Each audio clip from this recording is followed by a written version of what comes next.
world of vintage watches and watch auctions, you often hear about Patek and Rolex watches fetching astronomical prices. So what will be the next hot thing? And what are the criteria so important for the different collectors? Let's find out with 3 experts on the matter. I think the next hot thing can be a brand or a model, and we will get there in a moment. I think there's also a trend in regards to style across brands, across periods. You have these up-and-comers that have a lot of rich history. There's books about these brands. Universal, Tudor, I'm thinking of maybe Breitling and Longines. We have seen also an incredible interest on vintage timepieces, like for example the famous Autavia, not only the Monaco, but the early models made by these sport brands. The collectors are always looking for quality, for rarity, not only for big brands. I think many collectors would rather have a mint all original Heuer than a poorly polished, badly restored Patek, Audemars ou Vacheron Constantin. So it's not about just the brand and the model, it's about how is the watch preserved. How rare is it? Where does it come from? What is the condition? Eberhard, kind of, one that pops into mind, is a brand that has a huge following. There's literature on the brand, and so it's a brand that has a potential to pop. Every brand that has this potential has some attribute which makes it unique and special. So you take, for example, Longines. Longines in the 40s and 50s with the 13ZN and then after the 30CH movements were considered to, or are considered even today, to be the finest chronograph movements in Swiss watchmaking. And it even goes into like the small niche brands like a Nivada Grenchen, something that most people haven't even heard of. There is also a following for this brand. There's a lot of discussion on forums. Why? Because in the 50s they made these amazing little diver watches. In the 60s there was these aviator chronographs.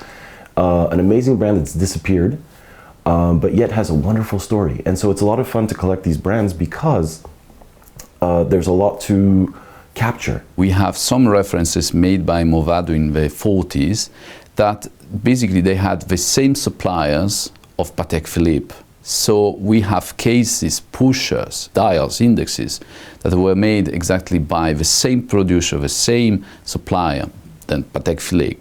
So if you talk about quality, it's exactly the same. Tissot watches right now, we have beautiful examples that have surfaced in the market, especially monopusher chronographs with stainless steel case and black dials.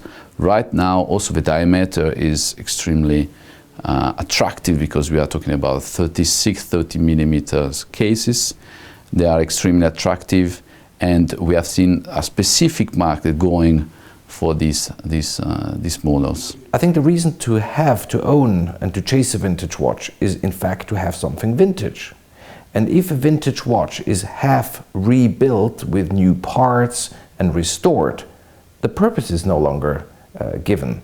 It's like you drink a 40-year-old Bordeaux, but you know that half of it is a younger wine that is mixed. You don't have the pure pleasure anymore. We drive a lot more on emotion, and I always use the parallel of a vintage car. So a vintage car has no Bluetooth, has no power steering, has sometimes no air conditioning. A lot of the features that we've come to love in a car has none of that.